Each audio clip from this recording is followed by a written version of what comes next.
I remember the first time it happened, I sat down with a couple who had booked me to be their officiant. We're doing their wedding planning session, and they asked me, Mark, we'd really love to do a quake in our wedding ceremony. And I went, yeah, sure. What is that and how do you spell it? You're probably here watching this video because you're in the same boat. You want to do a quake. Somebody asked you to do a quake.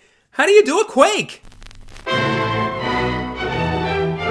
I'm Mark Allen Grollo, a professional, book-solid, full-time wedding officiant. Let's talk about how to do a quake. What is a quake? The pronunciation is Scottish, more Scottish, maybe a little bit more Quaich, but I don't think it would be appropriate for me to pronounce it. I don't think it's cool to do the Scottish accent thing in 2019. Welcome to All Things Scottish. If it's no Scottish, it's crap! So let's just call it a quake. Now, a quake technically is just the cup or the bowl that we're going to use for the ritual. So really we should call it a quake ritual, but let's just call it a quake the same way we call a toast or something like that. Now, a quick disclaimer here off the top, there are probably 21,000 ways to do a quake, and there's probably maybe only one correct way. We're gonna hit somewhere in the middle of those. I'm not gonna give you 21,000 options, because as with everything in a wedding ceremony, we can get choice paralysis. Also, is there one correct, absolutely traditional, orthodox way to do a quake in a wedding ceremony? Probably. If you want to find out the proper, orthodox, protocol way to do a Scottish quake the way it's been done for centuries, you might need to find a Scottish grandma to do that. What we are going to do is talk about a quake in a wedding ceremony that works. One great thing that is the zeitgeist of millennials getting married in the 21st century is they want the symbolism. They want the meaning and the spirit of the thing, and we want to do it in a way that's really fun, but also significant and has lots of symbolic weight. There are 3 things to consider when we are setting up the quake ritual for a wedding ceremony. The first thing is the accoutrements. What do I mean by the accoutrements? I mean the physical stuff. First of all, we need to get a quake or something that passes for a quake. And second, we need something to drink out of the quake. Now, in my contract with every wedding couple that I sign, I tell them that they are responsible for bringing any props and things that are needed for the ceremony. And so that includes the quake. And so when we sit down with a couple and they say they want a quake, then I basically say to them, you're gonna come up with a quake. And that can be anything. It can be a quake, a wooden bowl, something traditional that you get from buyquake.com or something like that, no affiliation. Or it can be a favorite cereal bowl, something more fun, something like that. Typically the quake has 2 handles, and that will make it much easier for the ritual, as I will explain later.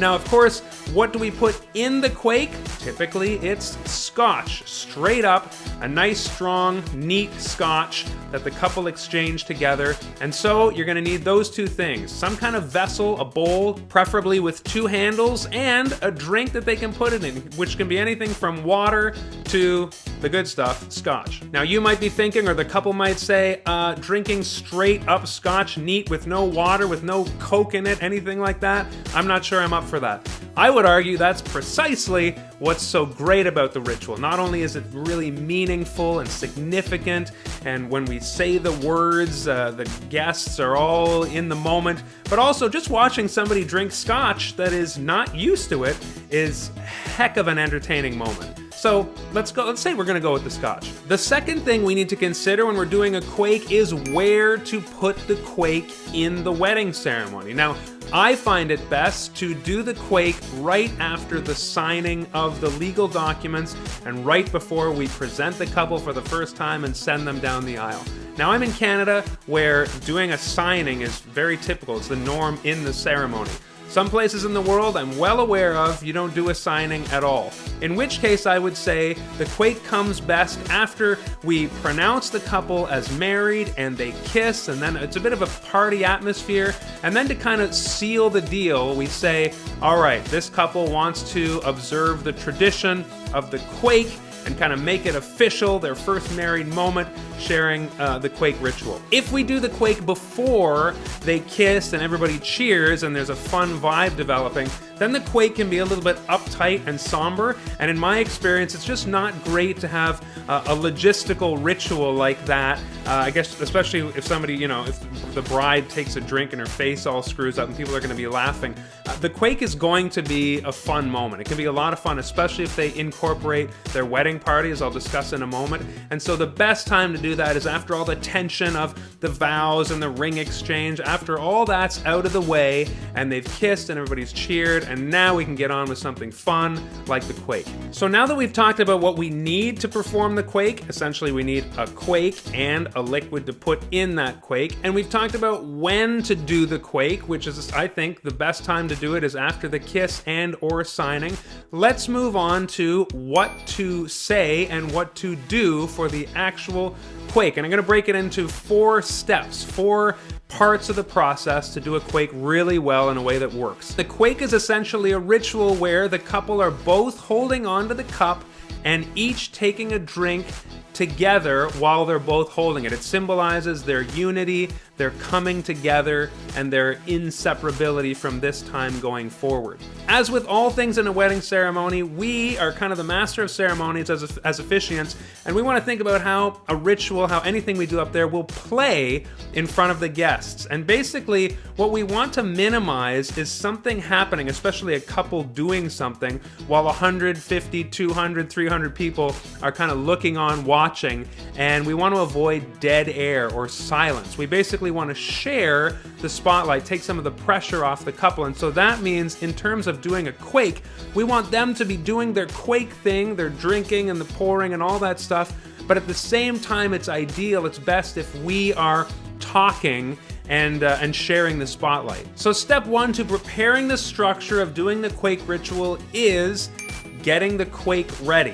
Typically, the couple will ask 2 people from their wedding party, say maid of honor and best man, to prepare the drink. And so after the kissing or after the signing, whatever it is, we will have wanted to rehearse, where basically with a nod, we signal to the 2 people to go over to the table where the quake and the bottle are, and we want to do it right there. So, the maid of honor, say, will pick up the quake, hold it up, the best man will pop the bottle and pour it. Again, we're not doing dead air here. We're not having everybody watch. What's happening is the couple are getting in place. If there was a signing, we're all getting back at the front while that's happening. And then this brings us to step 2 of the structure, which is address the guests and explain the meaning of the quake, what we're about to witness and participate in. So you can actually grab a full script to my quake ceremony and a link down below this video, but this is basically where I say to everybody, while the 2 people are preparing the drink, I say the couple, wedding partner A, wedding partner B, would like to toast their love and friendship in the Scottish tradition, and that is, in Scottish tradition, it is done with a quake. Now, the quake is a 2-handled bowl that symbolizes their love and friendship, and they're going to take it together, etc., etc. You can go get that below.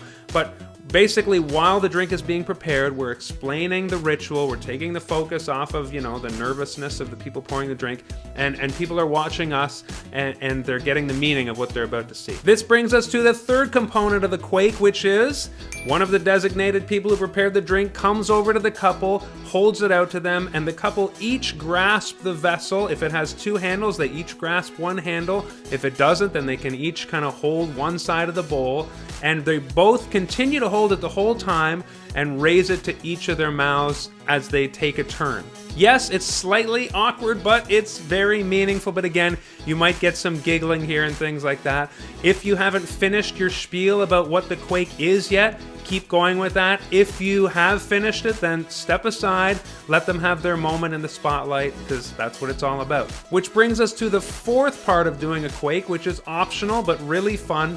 In every ceremony I've done, the couple have elected to include their wedding party, and so I have scripting around that. But basically, after the couple have taken their drink, holding the bowl, the quake, they then start to kind of pass it down the line. Now, this can get logistically messy. I have just told the wedding party to kind of come together in a huddle. Now, again, it is chaotic. People are taking one drink at a time, so it takes a while. and we don't want all the guests just sitting there watching, feeling left out. So this is the time when I then continue. I say, now a great marriage is not just two people, it happens in community. It takes a village to have a great marriage and a great relationship. Now, some of the people here standing up with the couple today are their best friends. They've been friends with them for years. Everybody in this room is meaningful. So on behalf of everybody in this room, because we can't pass the Quaich through all of the aisles, the people up here are basically going to represent their entire community and join in this ritual of unity and friendship with the couple, symbolizing how important it is that we're all together in this, and it takes a whole village and a community. So basically, again, I have scripting for that down below. Grab that. It's probably a little bit more eloquent than what I just did there, but you get the gist. While you're talking, you are going to get upstaged because inevitably somebody up there will never have taken a shot of Scotch neat before since that night way back at 2 in the morning in Amsterdam 10 years ago, something like that. So, you know, they're going to be making faces. It's going to be fun. It's going to be a mob, but it's a great moment. And that's why I believe that you want to save this right to the end, because then once the wedding parties are all mixed together and the bride and groom are laughing, that's a great time to just make some brief closing remarks, ask everybody to stand. The couple come to the center, and that's when you say, ladies and gentlemen, it is stand with me now. I present to you for the very first time. And again, you present them the way that they want to be presented, the way that you've discussed it. That will conclude the wedding, and a quake is an absolutely fantastic high note to end on, and it's a ton of fun. If you have any great quake experiences in a wedding ceremony, please share it in the comments below. I always read and respond. Don't forget to subscribe to this channel because I'm always putting up a new video about how to officiate a wedding.